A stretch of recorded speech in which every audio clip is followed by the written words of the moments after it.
बिस्मिल्लाहिर रहमानिर रहीम वान इब्न अब्बास रदियल्लाहु ताआला अन्हु क़ाल मर्रन नबिय्यु सल्लल्लाहु अलैहि वसल्लम बिक़ब्राइन। আব্দুল্লাহ ইবনে আব্বাস রাদিয়াল্লাহু তাআলা আনহুমা থেকে বর্ণিত, তিনি বলেন, একবার নবী করিম সাল্লাল্লাহু আলাইহি সাল্লাম দুইটি কবরের পাশ দিয়ে যাচ্ছিলেন। ফাকালা ইন্নাহুমা ইউআযিবানি। এমন সময় রাসূল আকরাম সাল্লাল্লাহু আলাইহি সাল্লাম বললেন, এদের উভয়কে শাস্তি দেওয়া হচ্ছে। ওমা ইউআযিবানি ফি কাবীরিন, কিন্তু কোনো বড় পাপের জন্য শাস্তি দেওয়া হচ্ছে না।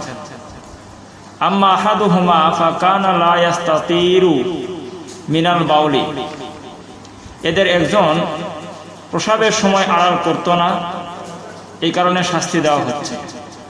ওয়া ফি রিওয়ায়াতিন মুসলিমিন, আর মুসলিম শরীফের বর্ণনায় রয়েছে যে লা ইস্তানজিহু মিনাল বাউলি, সে প্রসাব হতে উত্তম রূপে পবিত্র লাভ করত না। ওয়া আম্মাল আখার, আর অপর ব্যক্তি ফাকানা ইয়ামশি বিন নামিমাতি, একজনের কথা অপরজনের নিকট বলে বেড়াত।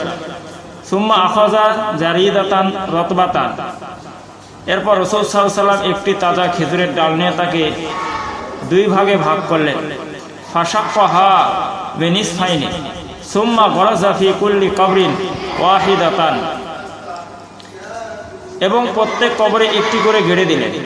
ক্বালু, তারপর তিনি বললেন, সাহাবায়ে কেরাম জিজ্ঞাসা করলেন, ইয়া রাসূলুল্লাহ, হে আল্লাহ রাসূল, লিমা সানাতা হাযা? ফাকালা লাআল্লাহু আন ইউখাফফাফা আনহুমা মা লাম ইয়াইবাসা, যে পর্যন্ত ডাল দুটি না শুকায় সে পর্যন্ত তাদের শাস্তি হালকা বা লঘু করা হবে। মুত্তাফাকুন আলাইহি।